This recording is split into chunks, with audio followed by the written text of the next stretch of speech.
députés et sénateurs, vous avez un rôle à jouer pour aider à corriger les excès du passé. Vous les collègues du Grand qui quittez les groupes armés, je vais le dire.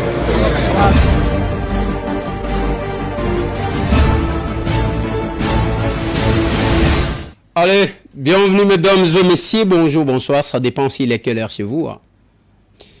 Vous avez Nini. Voilà. Tokutani lisusu bande konanga lelo tozali 19. Nous sommes les 19, oui. Aujourd'hui, nous sommes le 19 mars 2025. Masolona de Pité, nous sommes en direct à Kinshasa, la capitale de mon pays. Masolona de Pité, je vais parler de deux grands points. Rencontre à Fachi, na Kagame na Qatar. Batutu balobi. Ebele balobi. Misusu pe bazui découragement. L'infouka, je vais vous donner les dessous des cartes. Visite ancien président Joseph Kabila, Natabo Mbeki, ancien président, il y a Afrique du Sud. Pendant plusieurs minutes, l'ancien président parlait. Qu'est-ce que nous avons retenu? On a déposé aujourd'hui la proposition de loi sur la reconnaissance et un génocide de Nambo Karabiso. On a déposé aujourd'hui. En notre qualité de parlementaire, nous avons déposé aujourd'hui.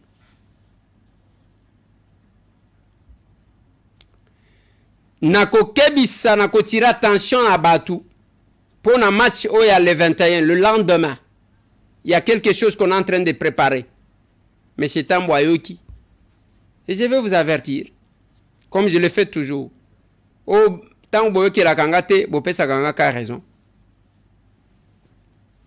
Je vais féliciter les politiciens qui sont forts dans le coin na bango. Je féliciter Guy Luando, je féliciter Liaou, Jean-Pierre. Je féliciter les politiciens qui sont forts dans le coin na bango. Et je vais décourager les polémiques na Kinshasa,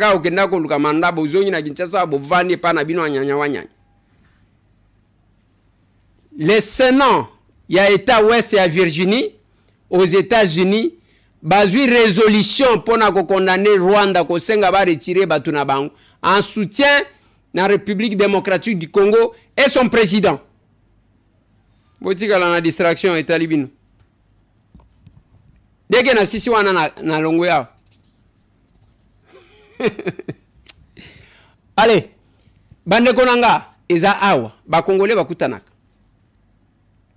Bisika na loba na bino bote kelanga tension.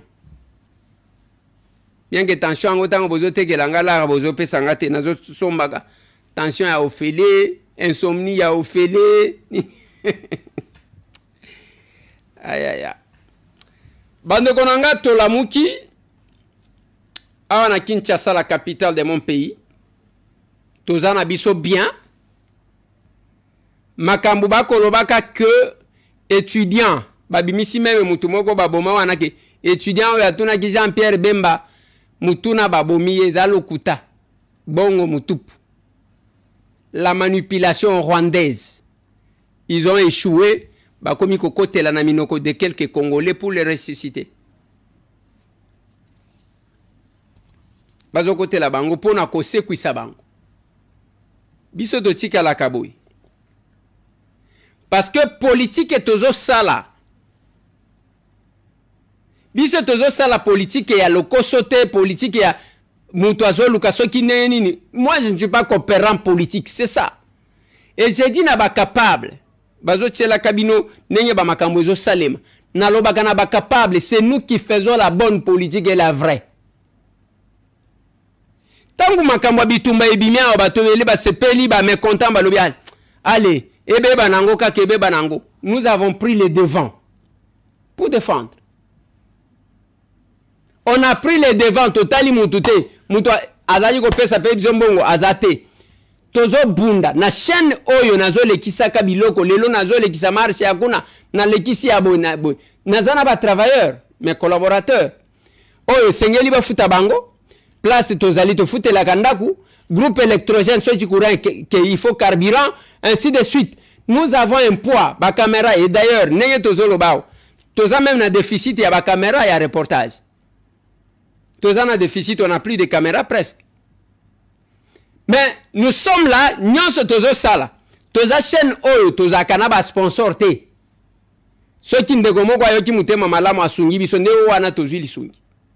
On n'a pas de caméra et reportage à Kokitabonabo, Totikala, Ndengwa. Tozana ba partenaire te, tozana ba sponsor te, mutu apesa kabiso mongo, azate tozo se débrouiller Ndengwa. Il faut être un homme, il faut être un patriote pour tenir. Naloba na bino ezala na ba ministère ezala wapi, tokomi wapi oyo kotaka te, tozala kanabiso te. Ezana ba accrédité. Je crois na ministère moko mais kuna ngo ko futa problème. Et nous sommes ici, nous servons la République. Notre façon de servir la République est que c'est na batumisusu. Je le fais parce que je n'ai que ce Congo comme pays.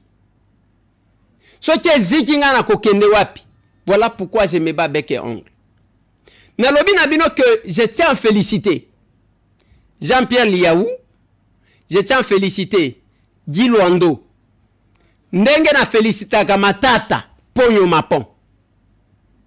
Wana otike. Pona nini? Matata l'équipe premier ministre. Kindu wana bozomo na poussière nde mtu ezalaki wana. Batie ba makadame presque na babalabala nyusu. Alors que zana ba premier ministre belé ba leka même biso tozoki ba premier ministre. Kasai wana bazo combien de premier ministre? Mais bota l'état ya Kasai. Mbujima c'est maintenant que ne batie makadame. Kananga bazo bunda nan. Lomami kutu kolobate. Kabinda nyanya wanyanya. Sankuru eloko moko te. Naloba même na bino na tali sabino que parmi ba province bato bazwaka ba poste batetela bazwaka ba poste ebele basonge pe bazwaka ba poste ebele baluba bazwaka metala sikwe pa na bango retour ezalaka te kaka ba raison kaka koswana bokozwana ti wapi. Pourquoi je félicite Liaou? Bokomona stade bango ya sali pa na bango na bumba. Compétition ya munene ko sali makuna. Aza ministre ya sport te, aza ministre ya fonction publique, ma sali quelque chose et pas na bango. Moi j'ai toujours salué ça. Otali Guy Luando, tu as pas na bwende tozaki ko kita tango zo kita, bozo mona même pas piste te. Pona zamba, le lo aéroport na bango et commis bien. Basali pesta dia ke compétition munene ko jiko salema na bwende. La géopolitique na ibisa kabino. Tangu bazono meyo, tika ko zamanda oju angolo kola ya yo, ti te réjouis ozo tongaka ba villa na Kinshasa awa, okomi mutu mbongo et pa na yo kendaka te parce que oza même pas na toilette otongate. Bazozela mukono ko kufa okene ko tikela bango tombo. C'est bizarre. Yangonga na lobaka na bino. Si moi je pouvais décider, ba peso vacances, ceux qui ont vacances, n'est de ça la vacances, ceux qui ont un mois. Ozana 3 semaines na mboka na yo bisika papa na yo na maman na yo babotama bisika na bango. Tika ko vane la bisoka congolais de père et de mère, et pas na bino salani. Et pas na bino salani. De père et de mère. Okoma muteke kolega na bateke. Okoma moumbu kolega na baumbu. Yango bozo escroquer baumbu. Awa na Kinshasa géopolitique, quand on compose un gouvernement, je l'ai dit, il faut bozo la normal. Pour la ville ya Kinshasa, ozu muteke ou bien ozu moumbu, ça ne fera que justice. Et kozala malamu. Et les gens doivent apprendre à kobongi c'est pas na bango parce que ceux qui ont tindé na vacances c'est pas na bango. Akotonga kamwa ndako. Akotonga mwa toilette. Akosala ta mwa forage. Akome mata ba mwa panneau ba tout ba bénéficier. Au lieu akoya na campagne électorale ndebo ena ba lampadaire. Lampadaire mutu akocha nzungu alambi. je ferai ça. Bravo à vous. Ceux qui peuvent au salé le pas na bino tinde langai. Na kola kisayango. Ndenge na la kisi ba stade ya ba liaou na ba ya o tozoloba. Ano koloba Eliezer de Osalani. Ceux qui ont na cabine na lomami, je l'ai dit, mbaya wa moi déjà témoin. Ngande na kesi ko rappeler makambo ya national numéro 2. Je ne suis pas élu de là. Na ke comment na gisaro pona kolobela ye. Naza élu ya kunata. Oko kuta mboke zo kufa basonge wana ka koswana musonge mukele musonge koswana na Kinshasa ba villa mbongo eleki mais epa na bino même kamwa piste ya avion ko kita ezalaka te baninga na bino bazo tongaka ba stade bino eloko moko te ka koswana bino na batetela ndenge moko okende kuna na loja bazo papa ka batu ba machete on maltraite les gens lokola à l'époque coloniale mais kende pa na bango. Ce qui est fonction bazo, otali ata lo jango wana, otali chef lieu na bango lusambo, anyanya wanyanya. Mais dans chaque régime, se retrouve à kaka. Bato mitema mabe ya modèle wana.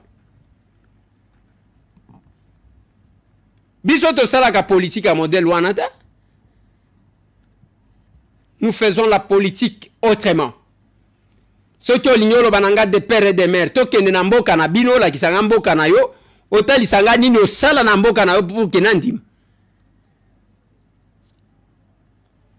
Olia okendaka kwa mbrouiller batu na campagne électorale nde oyekoloba. Oyebite na zaka mwana kasi ya tata okomi ko se présenter. Papa, commencez par arranger chez vous. Botika kimuyibi ya modèle wa. Nazo senga la ba service de sécurité. Match Oya le 21. Bazali commenté un groupe Yabatu. Naebina place bazo sanganaka. Naebina ndenge bazo bengaka bango. Naebina mbongo si babimisi pona kopesa bango. Problème na bango eza yake soki bakomi na stade. Omona bomona ki basala ki avant baya ko sala ebele akotalisa que awa na Kinshasa nanga zana batu awa na Kinshasa et je sais qui envoie les moyens. Oui. Koya ko tunanga te ke ezawapi que chacun fasse son travail. Ceux qui boyoke lingaite, vous allez vivre ça. Bakotinda bayanke moko, je connais l'argent qu'on a donné, je connais les stratégies, nandenge bazolo banabang. Vous savez, hein, biso tozalaki na kati ya opposition. Et bisika tout bazo monter babiloko. Et kozalata na mutu moko to mibale ba koyebisanga. Yango chaque fois que je parle de quelque chose, bon mon angote que je ne viens pas passer le temps ici. Naza parlementaire na uti ko déposer. Ba ko tiela bino mo extrait. Ma proposition de loi sur la reconnaissance et le génocide congolais. Ceci est un autre front parlementaire ouvert par les députés nationaux Eliezer Ntambwe qui ne veut pas que les crimes commis sur les sols congolais ne restent impunis. Ce mercredi 19 mars, les représentants du peuple viennent de déposer à l'Assemblée nationale une proposition de loi relative à la reconnaissance du génocide congolais entre 1998 et 2025. En notre qualité de législateurs, nous sommes venus déposer une proposition de loi portant reconnaissance des génocides congolais. Parce que, bien sûr, que les mandats passés, nous avons eu à voter une loi qui protège les victimes, qui les indemnise en même temps, mais on n'a pas jusque-là, sur le plan légal, reconnu qu'il y a eu génocide ou qu'il y a eu génocide en République démocratique du Congo. À cela aussi, nous avons estimé que la première loi que nous avons votée parle du génocide. C'est-à-dire, c'est un génocide pour des raisons économiques. Alors que jusque-là, tout ce qu'il y a comme texte en matière de génocide ne reconnaissent pas les génocides économiques. Les génocides sont soit tribal, soit ethnique, soit. Alors, quand nous avons inventé un concept de génocide, c'est bien bon, mais il faut encore l'amener pour que ce concept-là soit reconnu sur le plan juridique et aussi à l'international. Voilà pourquoi aujourd'hui, nous sommes venus déposer cette proposition de loi pour la reconnaissance du génocide. L'auteur de cette proposition estime que les crimes commis sur les sols congolais ne peuvent rester impunis, surtout à cette période où l'agression s'est aggravée. Tokoti kozela te ke mupepe et leka. Ezana ngonga onde mokili mobimba epesi biso raison. Ezotalisa koma bazo boma bato na Congo. Ndengonga oya ko faire voter loi oya ko reconnaître le génocide. Mandat passé ndenge na uti koloba na français. To vota ki loi oyo ezali ko protéger ba victime ou ezali pona ko indemniser ba victime, mais il faut to bandana ko reconnaître que génocide ezali. Il faut donc souligner qu'à ce jour, la RDC a dépassé la barre de 20 millions de morts selon le Comité international de sauvetage qui parle de 45 000 victimes chaque mois depuis 1998 jusqu'à ce jour. Ceux qui ba collègue nanga ba kondima yango to ko voter yango parce que on ne peut pas indemniser batu. Toko tiko protéger batu. Il y a génocide. Ceux qui génocide en goto reconnaître en gote. Kuna nous avons essayé d'expliquer aux gens que génocide jusque là sur ba texte nous ezali coexister en rapport avec les génocides. Génocide économique ezali coexister. Toi d'après ba texte na biso na ndenge ya ke batu ba cause la poursuivable. Parce que ceux qui boke ko funda mutu boye wana o génocide économique, on va rejeter. Voilà ce que nous pensons, voilà ce que nous faisons. Nous venons de les faire. Nous venons de les faire. À notre qualité de parlementaires, on fait ce que nous pouvons. Bandekonanga, je vais aborder les deux questions rapidement. Question, il y a Qatar, na question à Joseph Kabila. Joseph Kabila kendaki bakuta na tabombeki. Tango abimi mbala liboso Joseph Kabila azwa tant ebelé devant les caméras bazo tuna emitu. Mbala liboso. Alobi makambo ebelé na kati. Mais moi j'ai retenu quelques points. Les points que j'ai retenus ya liboso eza koloba que sokinga yazala kana kati ya rébellion wana elinga kezala na dimension wana te donc alinga sala koleka wana. Selon ce que j'ai compris. Yami Balé alobi que tokoji ko kende na procédure nenge to salaka, c'est-à-dire Joseph Kabila Zoluka 1 + 4 sale banambuka o. Quand je le regarde, je me suis dit, est-ce que le Messie ne se rend pas compte que il a raté l'occasion ya kozala honoré. Ce qui Joseph Kabila asala kabisala sala oyo azo salate alingaki atikala un grand monsieur, un grand homme. Lelo bandi kotambola kotambola na ye eza différent na kotambola na ba o ba zokenda ka États-Unis pour chercher à blanchir, à justifier le Rwanda, c'est ça l'objectif. Eza na likamususu ta bazaki kotika ba communicateur na bango ba communiquer. Finalement bango na ba Kagame ba moni ke communication na bango ezo kokate bango moko ba bima. Aujourd'hui, c'est Kabila qui est en train de marcher pour na lobbying ya Rwanda. Pour na justifier Rwanda. Mais il oublie, il n'a pas bien fait la lecture des temps. Parce que Ngonganeti Oyo, le Dieu a tourné le dos au Rwanda. Nous sommes meka kosala ezo simbate. Est-ce que c'est difficile de comprendre ça? Le Sénat, il y a Ouest et à Virginie, basé résolution. Papa Fichelenga et Lokowan. Il y a qu'à soutenir la RDC, les chefs de l'État, bazo condamné M23 na balien na bango barwandais pour que ba bima. Ça c'est aux États-Unis d'Amérique. Botala comment le monde ba tout va se tourner contre le Rwanda. Lelo réputation nyonso ya Rwanda ko inase. Bazaji côté ka génocide, ba tout nyonso va comprendre que ba sase ya liboso za bango. Bazaki o visite Rwanda ezali susute. Bazalaki o minere zate. Bazalaki o tourisme zate. Bazalaki o sport zate. Nyonso komi mabe pona contre ba Rwandais. Est-ce que c'est difficile de comprendre ça? Namoni même polémique. namoni collègue nanga Lydia Mutebele atindeli ngai azotuna ngai qu'est-ce qui s'est passé la photo ya chef de l'état na Qatar na lobby collègue eloko ya malamu nde yango wana eloko ya malamu nde yango wana.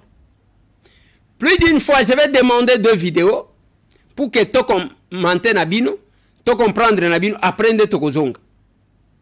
Ya liboso chef de l'état azoloba au cours d'une émission alobi ngana lingi ko solo na batu wana te ba commissionnaire mie vona solo na oyo atinda kabango. Ce que j'ai dit, c'est que je veux parler avec le Rwanda, pas négocier, vous avez raison, parler avec le Rwanda pour demander à M. Kagame, criminel de son État, qu'est-ce qu'il a à voir contre mon peuple.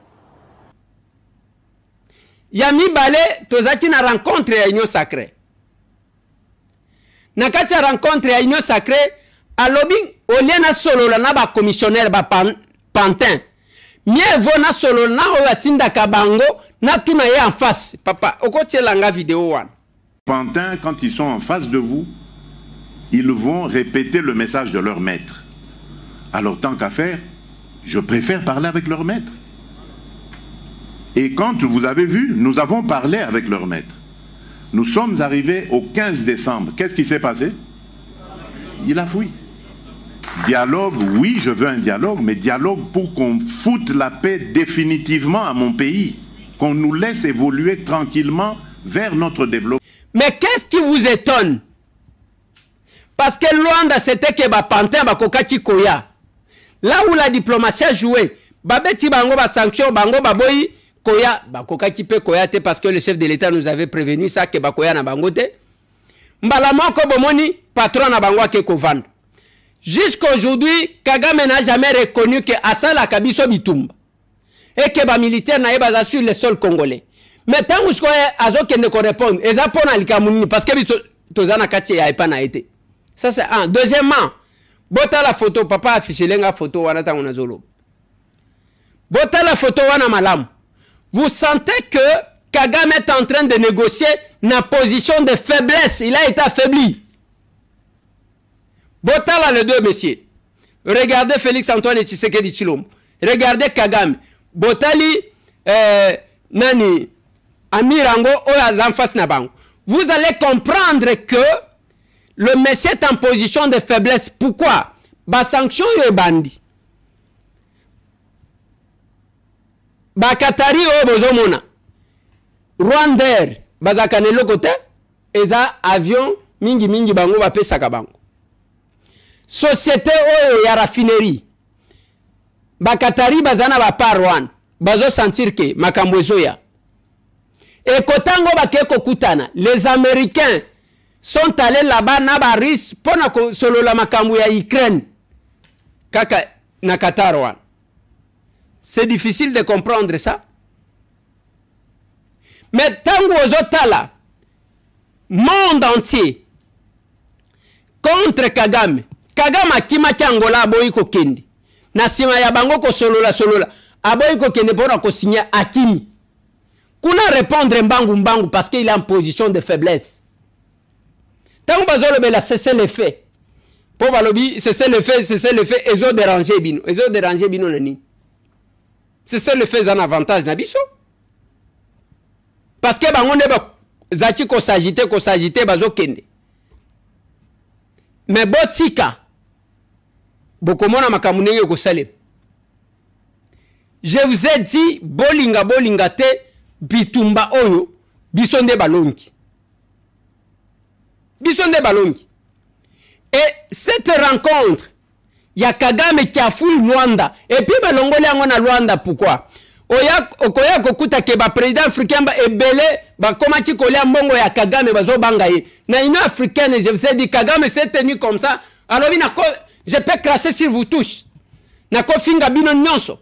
Et puis na kei akoma kindengwan arrogance mo wa ko sagana te siko ba isolé to kende musika ce que zotala Amir ya Qatar na Fati nde mutu bazo seka ye akitisi mutu nanu baseki yete bakoseka ye muyibi nalobaki na bino tolingaki tobanga oh bakozwa walikaye bakozwa bo nalobi na bino tolingaki tobanga soki muyibi ayebanaka te tant que Kagame monde mobimba bayebi ki aza muyibi on va récupérer. Le chef de l'État nous avait dit que fin ya bitumba oyo ekozala ndenge mususu. Vous savez, je vais vous mettre quelque chose. Pendant ce temps, Joseph Kabila a rêvé que Tokozonga na 1+4. Papa, vieux Frank Diongo. Yo lobinini, Kabila kanisa kinini. Soko Kabila kanisa ki adef si Félix Tshisekedi kiti ya président, ako récupérer yango eloko. Aïe. Vieux, bape sa confiance nanani. Bape sa confiance na Félix Tshisekedi ako trahir mboka. Azamwana. Nakite. Est-ce qu'ako trahir mboka? Ako trahir mboka. Azamwana.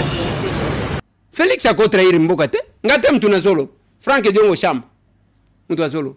Bape sa confiance na Félix Tshisekedi ako trahir mboka. Azamwana. Félix Antoine Tshisekedi ako trahir mboka te. Ça c'est vieux Frank qui confirme. Kabila soki akanisa ki a défi ça qui Félix kiti. Et le côté. Soko Kabila kanisa ki a défi Félix Tshisekedi kiti ya président, ako récupérer yango eloko. Yangwan. On doit se regarder. Et on doit se parler. Tolo bana logique. Mais quand vous restez dans une position à complicité, vous réduisez le pays à un individu. Félix Tshisekedi, c'est quelqu'un, je l'ai dit aujourd'hui, tant on a eu à l'Assemblée, on a eu déposé loi nanga, tokuta nande konanga Prince Pengi. Débat moko to sali na moi, papa, botie langa i mo extrait, loko les amula ina lingi botie la biswata, kamo elogo moko amuki. Ukraine, tout soit quand même, Ukraine na Russie, bazakona bazo au Canada. Est-ce que c'est pour autant que Bakoti qu'on vend la terre pour qu'il va solo? Non, on peut parler. On peut parler. Mais exactement, la bonne boutou, na sima batosa ko ça congolais. Parce que c'est au nom du peuple qu'on a. Félix engage les Congo. Attendez. Il engage les Congo, il s'engage pas lui-même. Vous pensez que Félix, s'il est en contact avec Kagame, cette bêtise-là continuerait? Si, on peut. C'est ça que je vous ai dit, c'est ça. Oui. C'est si. Raconte qu'on est Sami, na Qatar. Et ça raconte qu'ils ont préparé des longues dates. Donc Félix Azalaka en contact avec Kagame. On ne peut pas comme ça se réveiller le matin, token de Nakata et puis ok. Non, même Angola, tant que ça, ok, il y a coopéré, sima. On a coupé Kagame. Donc quelque part, il va trahir. Nous sommes nos baby. Non, on a délivré de Konanga. Je vais te dire quelque chose. Comment tu peux réfléchir comme ça? Ngana yo tozo Kanate. Ok? Oui. Vieux Martin prend la décision de nous réconcilier. Oui. Yenda zo soloranayo, azo solorananga. Exactement. Un jour, il peut ou ne pas nous avertir. À Beninga, ça s'est fait. À Beninga, yaka to lia quelque chose. J'arrive. Balamoko na kutio. Toi, tu vas confirmer cette réflexion-là. Non, c'est une bonne réflexion. Parce qu'on était en train de réflexion, un bon exemple. Mais je termine pour dire ceci. Le Gonanga Prince, utilisons mon avis. Au cas où on perdait ses pouvoirs et que Zongeli va soit Kabila, il serait coupable. Parce que Bino. Ngai na yebisa yon de konangai. Ça va béquer. Eliezer, aussi ma constitution te. Aussi ma constitution te. Oh te constitution. Ezabiso. Ngai garant. Même elle pas 3 grammes au garantie on a peuple te. Yo garant kaka la constitution. Yo de konanga ndo c'est que yo à distance le kwana mais yo pour soutenir changement de constitution. Yoka. Makamba constitution. Yo ça peuple papa. Non Yoka. Ma constitution, si je ne me suis pas prononcé sur la question de la constitution, c'est parce que j'ai une autre réflexion. Qu'est-ce que je vais dire? Bino tangu bobandi ko pesa Kabila beti yo principe obandi ko tambola na ba shadari awa biso to simba kina constitution te. Il ne faut pas beaucoup c'est la makambo. Je n'ai donné des bêtises à personne. Na yoka soni yo fato dans le parlement ngana za te point. Quoi élection frauduleux. Yo kananu. Ba député bele baza nommé. Et pengi anga za meilleur eli ya vilo. Mais kola nini? Ikola buzoba ya baseni akadima. Nanga prince. Ko to tamboli na ba shadari za mabe. Pour sécuriser boy, na frontière de Kosabo, Tosabo, exacté. Exacté. Je vous mets au défi. Ceux qui voient un document, moi, la politique publique en matière de défense, de Konanga, Bimisango, les locaux, Kaka, le local, Nazon, ne se pas dans une émission. Exacté. Pendant 6 ans. Mbongo ya Rwanda est troublé. Et cet argent-là, ils n'ont rien.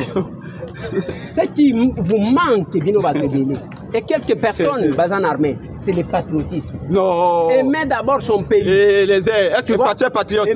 Très patriote. En pleine guerre, il y a mon livre, vous savez, constitution, vous êtes patriote. Les autres, allez quand même. C'est patriotisme, vous voyez bien. Écoute. Un patriote, à quoi il y a constitution en pleine guerre? Les Félix là quittent le pouvoir aujourd'hui. Après 3 mois, l'unique personne qui a osé regarder Kagame. Ça, moi, je doute. Ça, au contraire, j'ai l'impression que ce Félix Alunga a pouvoir le Loma, Bakino, Bagotonda, Belé n'a pas la bonne qu'on s'appelle. Mais qui ça la marche awa, boté même Batikalungwa, Bobengani, pour que bossa la marche, ça n'a pas tenu. Pour ça, qui témoin de Joba, comme il y a na banda, porte à porte, papa. Okoya marche té. Non, mais papa, après lui a vécu. Après lui a vécu. Oui. Nathalie Siena Lobin de Konangai, vous êtes responsable au cas où on perdait le pouvoir et que le pouvoir ne soit pas bakabiliste. Vous êtes des responsables. O basango barobaki na lobi basango wana bakendaki tango bakendaki kokutana na Kagame. Bazo seka. Pendant qu'il y a eu des décès, excusez-moi, les décès na Goma. Il fallait s'associer pe ba pasteur rwandais, ba prêtre rwandais. Toka bango bakoloba nini? Bango balongwa kai pana bango nenge bazawana baya bakutana na Feli na Fachi awa soki bakozonga Rwanda bakoboma bango nyonso Kagame akoboma bango nyonso. C'est ici où il y a la liberté. À un moment donné, à l'obi, oh batuba boma, na lobi tika kotanga comme ya vient nga Chéribin. Vous connaissez la vérité, il y a des sénaïs. Vous connaissez la vérité. Des fois, nous prêchons comme ça. Même dans la rue, il faut qu'on conscientise bande qu'on abisso, abandonner banzela na binoan. Pour abandonner qu'on trahir mboka. Vous voulez réduire, je vous ai même expliqué dans le lobby. Tala le Rwanda a opté pour na fabriquer ba rébellion contre tout chef d'État qui viendra. Sous Mobutu Babani na ba rébellion à Mike et Souki na Afdel. Kabila Mousse Tangwaye, allez, baye ba créer les RCD. Kabila Joseph Aye ba créer les CNDP na M23. Mais yes, à fléchir parce que Zaki Bornabang. Quand Félix Antoine Tshisekedi civil arrive, va créer une rébellion, va créer des coalitions contre lui. Là où vous pouvez comprendre la grandeur du Messie. Nalobi coalition, pas une seule rébellion. Bazuem 23, Bamoneza efficacité. Babakisi AFC, Bamoneza efficacité. Balobité, il faut tout ça la nini, tout qui s'appelle perdre. Bamoneza makasité. Bayeko bimisa mutumoko nga général na uti Russie na zoya na kosala bituma papa kende na Rwanda. On n'a pas besoin des assassins qui viennent nous ajouter des morts ici. Alongwe kuna oh gendarme Katange bayeko la muka oh biso tozaba gendarme Katange tosali babaki sami. Donc basali coalition contre un seul civil. Mais quel que soit ça, le monde ne fait que donner raison. On a condamné, on a condamné, on a condamné. Tu vois la place bako bimene. Namoni me mutu moko asali caricature moko ya bisi mwana nanga babandi mbangu. On va voir baventure wana ya soki ndeni. Est-ce que vous sentez ce que nous sentons? Voilà pourquoi j'ai toujours dit aux capables l'avenir de ce pays entre vos mains. Kolinga Yamboka. Venez nous visiter ce samedi, on aura encore échange patriotique. Le 22, le 29, d'échange patriotique na Benelux. Échange patriotique na Benelux, le 29. Tant moussous.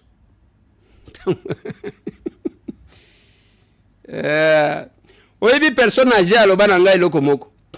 Alobi, moi, no moko ale la kamingi. Ce que vérifie comment na yende mtu azalaka na faute. Kagame azaki kokosa monde mobimba. Oh, babo makepa na biso. Aujourd'hui, abimi na poisse. La photo est là. Remettez-moi la photo. Fatigué.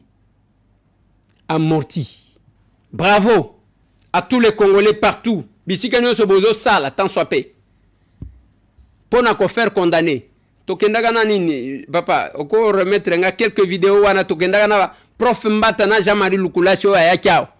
Ndenge tokendaka tout ce qu'on a fait, chacun fournit des efforts. Tchela nga ba photo wana. Ça c'est le travail. Biso to sali. Même awa, nous continuons les contacts. Je demandais à l'honorable Lydia Moutiébele et puis Gladys Kazadi Nalobi, tant que nous na cause à la goune. Bozolanga déjà va contact, on doit rencontrer les gens, les officiels, on doit leur parler, tout continuer la diplomatie, que chacun joue son rôle. Bravo à tous ceux qui font quelque chose. Bravo à tous ceux qui se battent. Bravo surtout à vous qui aimez votre pays. Je dois dire bravo na Bawazalendo. Déterminé comme toujours.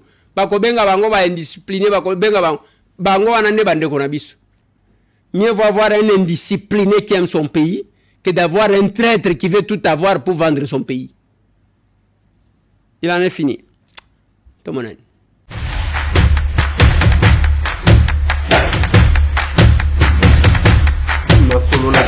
Honorables députés et sénateurs, vous avez un rôle à jouer pour aider à corriger les excès du passé.